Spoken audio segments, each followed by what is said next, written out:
So our next topic is my very esteemed colleague from the Port of Antwerp Bruges in Belgium. That's Yannick Herebout. Hi, Yannick. Good morning. Hello, good morning. Yeah, good morning. So Yannick will give a presentation about one of the specific topics on cybersecurity. Of course, cybersecurity is a very broad domain, very broad range, but Yannick will elaborate a bit on, if I'm not mistaken, ethical hacking. That's correct. So Yannick, he leads cyber resilience initiatives at the Port of Antwerp Bruges, holding the pivotal role of Cyber Resilience Manager, CISO, since 2018. With a background as a network engineer dating back to 2010, Yannick spearheads strategy, policy, and cutting-edge technology implementation to fortify the port against cyber threats. His leadership extends to driving cybersecurity awareness programs and optimizing organizational resilience. Additionally, Yannick actively contributes as the Secretary of Antwerp Bruges Port ISAC, co-chair of the European Maritime ISAC, and a member of the Baltic Council. So I am quite assured that it will be a very interesting presentation because I know Yannick a bit. So yeah, please have your attention, and Yannick, go ahead. You can share your presentation if you like. Yes, thank you very much, Nico. Now let's give this a try, if this works. Just put this. Normally, you should be able to see the presentation if everything went well. Yes, that's right. Perfect. All right, then let's kick this off, shall we?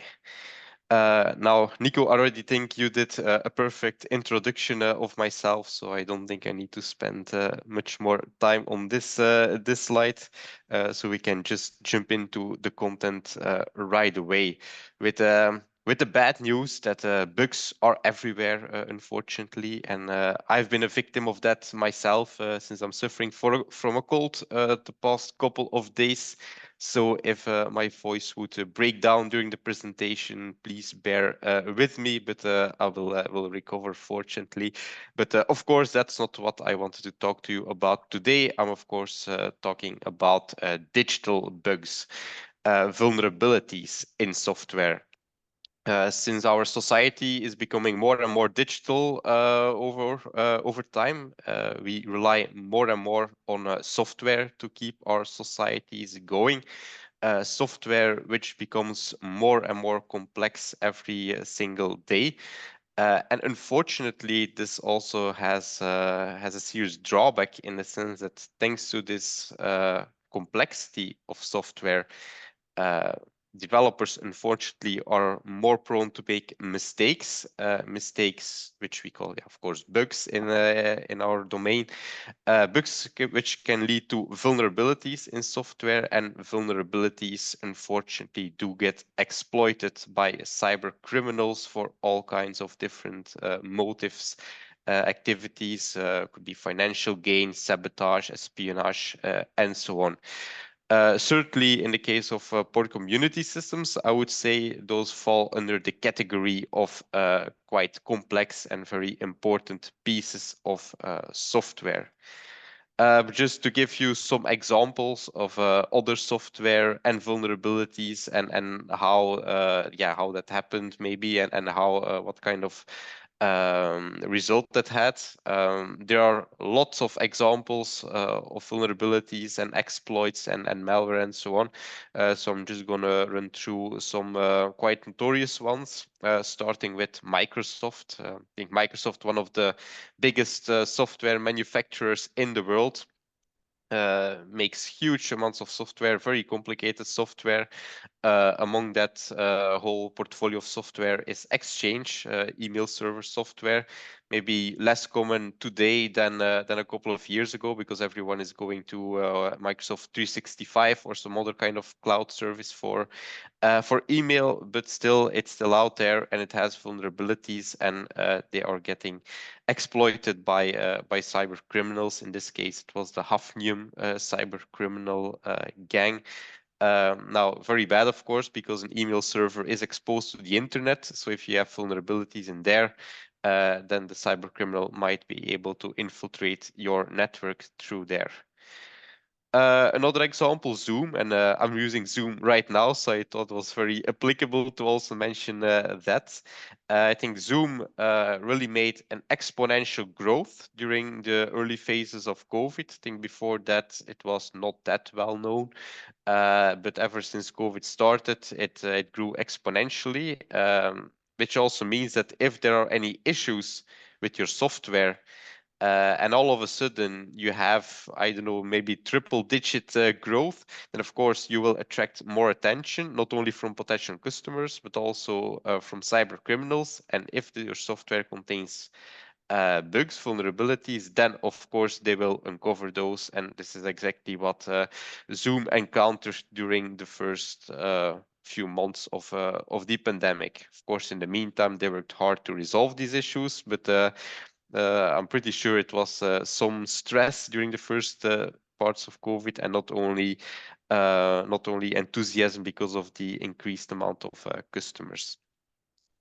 Now, another piece of popular collaboration software, the Atlassian Confluence software, is used as a wiki platform to collaborate together on certain articles. Quite popular, but unfortunately also contains vulnerabilities. In this case, it was a CVSS score 10, which is the absolute maximum you can have in terms of how bad a vulnerability can get. Which is understandable because they're speaking about remote code execution, and what you definitely do not want is some cyber criminal executing code on your Confluence server without you knowing about it, obviously. Another piece of software exposed to the internet, a VPN solution, in this case, the Ivanti Secure VPN. VPN, very dangerous in the sense that it is really a gateway into your network. So if cyber criminals are able to compromise such a solution, then they already have a foothold within your network, and they can start from that point on to discover other servers, other pieces of software they can infect, and in the end, yeah, you probably get ransomware or something like that. So quite critical. And of course, I think everyone is familiar with this screen. Also, your Windows laptop gets updates every single month, because every single month there are vulnerabilities in the Windows operating system. So yeah, I think I've proven my point that software vulnerabilities are everywhere these days, and it can get quite bad if left unattended. But also for the cyber criminal side of things, yeah, software vulnerabilities are big business. In this specific example, an exploit for iOS, so the software that runs on your iPhone. If you find a juicy vulnerability there, you can sell it on the dark web for more than $250,000, which is quite a nice paycheck, obviously. Now, how serious is a problem of software vulnerabilities? Like, what's the relation between cyber attacks or really breaches of your IT environment and software vulnerabilities? Then yeah, we have to rationalize it in the sense that it's not the biggest cause of cyber harm, at least not according to the Verizon data breach investigation report. But still, it's not zero either. And of course, there's also the difference between direct and indirect impact, in the sense that cyber criminals might get into your environment, IT environment, through a software vulnerability, and as a second stage of their attack, they can launch ransomware, for example. So then the software vulnerability directly or indirectly causes a data breach or a cyber attack on your IT environment. So still not the biggest, but also certainly not negligible. So definitely something you need to address. Now, yeah, how do you do this, addressing all these software vulnerabilities? Well, for that, I need to go back to how does software development work in this day and age. And of course, it's a simplification of the development process. But typically, you have 4 different phases or environments, if you want to call it like that. Starting with development, where the developers write the code.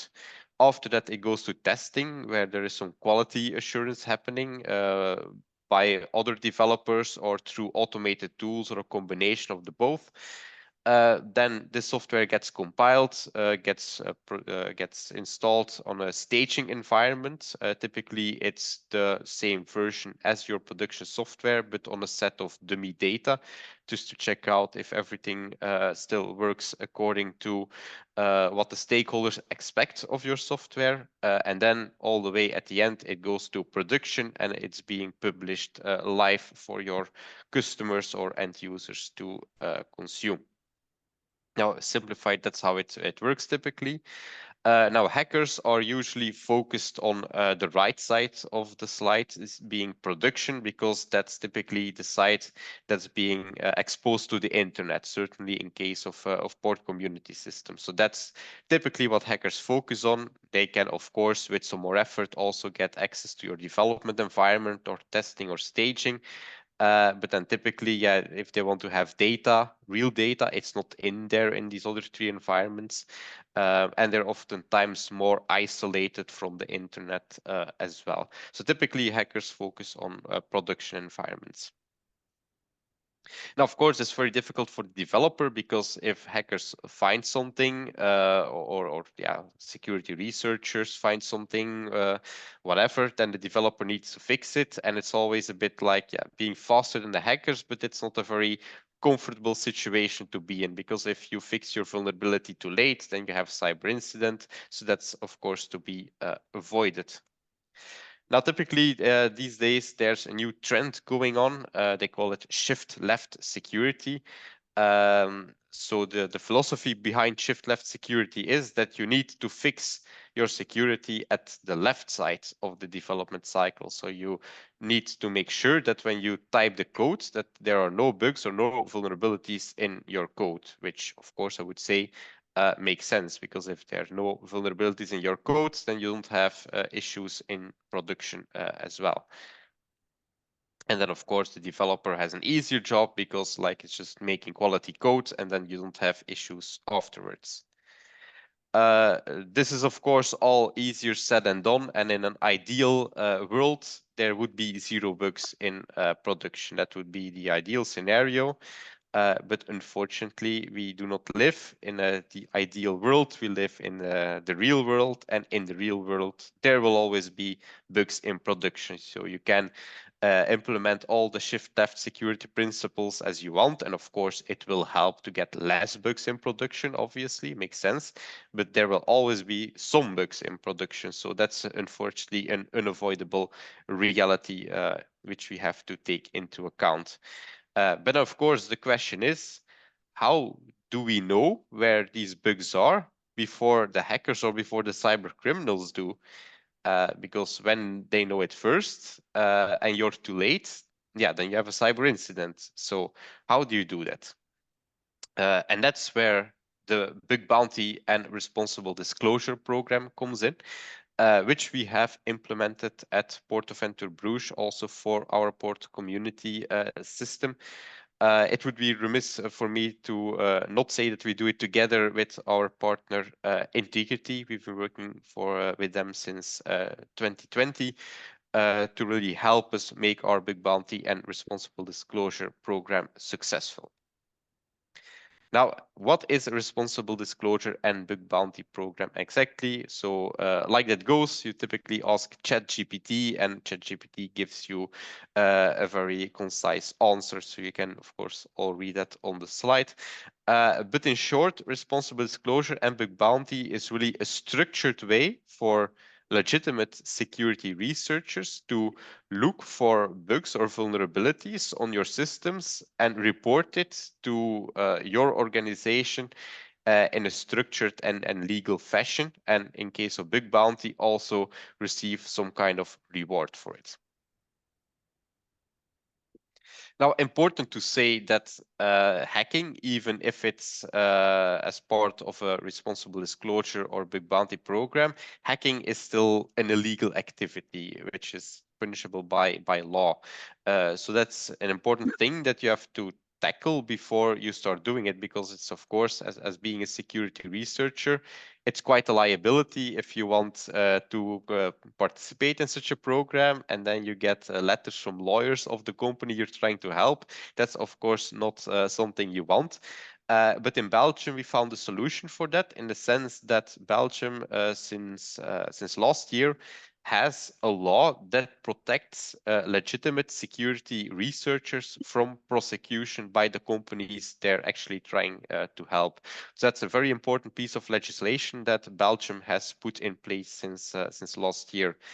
Additionally, responsible disclosure or big bounty is also an important part of the NIS2 directive, so the European directive for critical or important sectors that need to apply certain cybersecurity measures to protect them from cyber harm. So really, this responsible disclosure is an important part from this legislation as well. Now, typically, how does this work? What is the flow for a security researcher to really find these bugs and report them, and how does it work specifically in the case of Port-Aventure Bruges? Now, a couple of simple steps. It works like this. So typically, the security researcher finds out that we have this responsible disclosure program, so he or she can start testing and see if there are any vulnerabilities in our environment. If he or she finds something, then this person has to report it through the integrity platform. Now, in the integrity platform, every notification is checked first by the triage team. So the triage team is a team of people working for integrity, and they really check like the report of the ethical hacker, if whatever he or she found is really legit and deserves our attention. Now, if the triage team says like, okay, sure, good, that's a very good report and the finding is legit, then the triage team moves it over to us, to the customer side, to Port-Aventure Bruges. Typically, it's myself, some of my colleagues, and of course also our internal development team. Then we take a look at the report, and of course we need to fix the issue. If we think like, okay, we fixed it, then we communicate back to the ethical hacker like, hey, guy or girl, can you check it out? We think we fixed it. Can you try to run your exploit again to see if we did the fix right or not?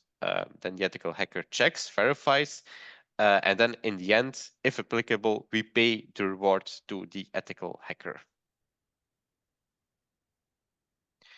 So it's of course something that we also publish on our corporate website. So if you go to our corporate website, you can find a section about responsible disclosure there.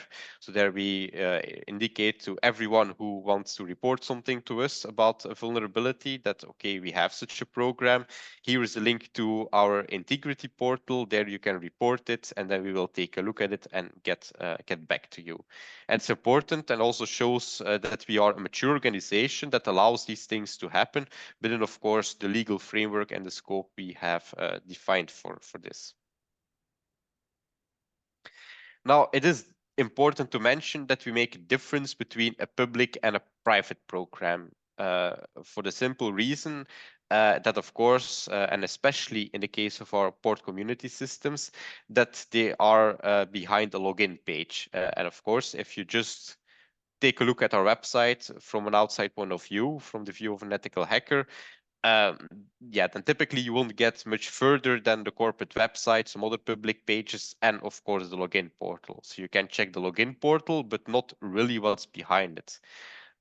So that's why we have also initiated a private program in which we handpick certain security researchers, which we know are very reliable and very good.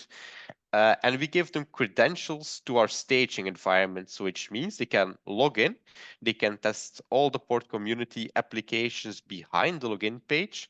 Of course, it's a staging environment, so they never get access to any real data, but it is the same version of the production software. And they can check all the software for vulnerabilities as well. Now, of course, also as a difference between public and private program, the bounties which we pay for our private program typically are higher than the ones we pay for our public program. I think in the meantime, there are about 150 security researchers added to our private program. Some are added based on reputation or by suggestion of integrity.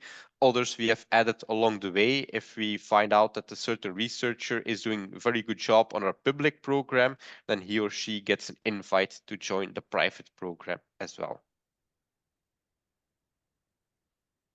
Now, we've been doing this since 2020, so already a good 4 years. So we definitely have some key takeaways for everyone who wants to start his own responsible disclosure and bug bounty program.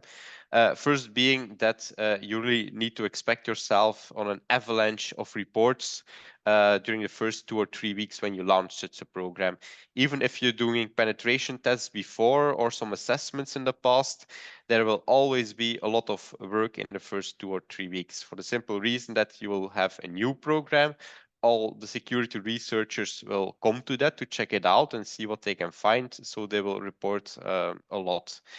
Then as a result, you will have a lot of work to do, obviously, in reading all these reports, fixing things, communicating with the ethical hackers, which brings me to bullet point number 2, being that those ethical hackers do like responsiveness. If they have to wait a couple of weeks before they get an answer from you, then yeah, typically they will start to ignore your program. And then you might have this program, but you have no guarantee that any security researcher will actually look at it because, of course, they're freelancers or volunteers, so they're not obliged to look at your program. And if they think that yeah, you're not responsive, you do not fix whatever they found, then they will just like, oh, this is a very passive company, we will ignore this, which is of course not good and will give you potentially a false sense of security in that respect.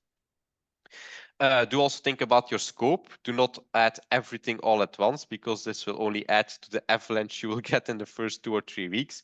But start with a small scope and then expand along the way, depending on how much you can process within your development team, of course. But also do define clear boundaries for your ethical hackers because it's important for them to know what they can or cannot do. So if there are some things you don't want them to test or certain attack methods you don't want them to try, then you clearly have to define it because otherwise they will just try just about anything, which be causing more harm than good, or at least cause you some downtime or whatever. So it's important both for your organization as well as for the ethical hackers to make sure that's okay. Those are our rules of engagement. And lastly, keep an eye on your bounties. If you pay bounties, then of course it's important not to overshoot from the beginning, so that you're not bankrupt after 1 week because you're too ambitious with your bounties. Also because during the first couple of weeks there will be a lot of low-hanging fruit, obviously, which will get picked away, and then it gets to the more difficult stuff. So it's good to start with your bounties quite low, and then every couple of months or so, depending on whether you have a lot of attention from the research community or not, to increase them after some time. And yeah, if anyone in the room would like to take a swing at us, you can find us at integrity.com/programs, where we are in good company of some other famous organizations. Maybe not on this slide, but I know that Intel, the CPU manufacturing company, is also working with integrity, as well as Ubisoft, for example, the game developers. So definitely some very big organizations, but also us, so you can take a look at us there in case you're interested. And this about ends my presentation. So if we still have some time for questions, then I would be happy to answer those. Yes, Yannick, thank you very much. And right on time, yes, we have some time for a few questions. I first have had one. I saw you in the beginning talking about the Zoom vulnerabilities, and we are using a Zoom link. So I just want to confirm that everything we are doing here is still safe. Yes, definitely. It was mainly in the beginning. It were different vulnerabilities related to encryption and some other ones. But in the meantime, of course, Zoom has learned from this and has, of course, fixed the most important ones. So indeed, there is no security risk at this point in time. Okay, thank you very much. Anybody out of the audience who has a question? I cannot believe there are no questions on this topic, but yeah, but maybe can I ask to put your question over here, Evelyn, because I think that's the most easy one to, because the microphones are not connected to the online system. So yeah, thanks.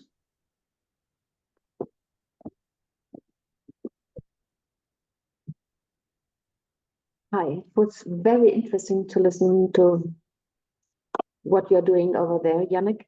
But I wonder, do you only rely on that freelancers for your critical infrastructure? So you only rely on freelancers hacking you, trying to find where you have some unsecure points in your PCS? No, we do have more security measures in place, of course. We also do audits, which are mandatory because of the NIS directive. That's more, yeah, desk-based research, I would say. That's not real hacking. But apart from that, Integrity currently also offers the possibility to do a hybrid pen test, which is kind of a mix between bug bounty and a traditional penetration test. In the sense that they or you as a company can select one specific security researcher which will work on a specific scope for about 2 weeks, but dedicated. So then it's still a freelancer, but then you do have the guarantee that they are looking at your environment, which is very interesting if you want to test specific parts of your port community system or other parts like your public website or something else. And we also do that if you want, especially if there's some new application being developed, then we use that to check if there are any vulnerabilities in there. So it is only to enlarge your portfolio for security, to work with Ethical hackers. It is one of potential of many issues you're following up. Yeah, It is definitely. okay, fine. Because also we do of course the code scanning as well in the earlier phases before we actually publish something. It's gone through like a 4 eyes principle of review of code quality, and then there's an automated scanning tool as well that already scans for certain issues, like for example credentials that are put into code, just to name one. So we do security throughout the whole life cycle, but at the end we also want to have the assurance that nothing slipped through all the other quality gates that we built in along the security, like along the development process. Did it ever happen that this freelancer consortium found something which you did not realize and found by yourself in earlier steps of your checks? Were they ever successful? Yeah, definitely. I don't know how many notifications we got since the 4 year that we did it, but it definitely goes into the hundreds. But of course, a lot of them are like low or medium severity risks. But there were a couple of high and even critical vulnerabilities as well. Of course, it was a minority, obviously, of those hundreds, but they were there. So yeah. Okay, fine. Congratulations. Thank you. Yeah, thank you, Evan. Thank you for the questions. Any other questions? I also just had one question besides the Zoom. You were mentioning the Belgian law to regulate that ethical hacking process. Do you know if there are other countries who have similar laws on or regulations on that specific topic? I know there are several other European countries that have similar legislation. I don't know them by heart, but I know Lithuania was one of them. And then some, I think, 2 or 3 Western European countries that also have something similar. I think the Netherlands was also in there, maybe France or Germany, not quite sure. But that's in Europe at least. Worldwide, I'm not sure how prevalent this is. I Okay. think at least in most of the countries, it's still very much a gray zone, in which if you have like a proactive company, they will work with the ethical hackers. But if you have a very defensive company, then they will probably still send lawyers, unfortunately. Okay, thanks. If there are no other questions, then we leave it here. Thank you very much, Yannick, on the elaboration and presentation of this, I think, very important topic. I think it's stressing the importance of security by design, which we all know now, but when 10 years ago, we weren't really thinking from the beginning on that. So thank you very much. Thanks, Yannick. You're very welcome, Nico.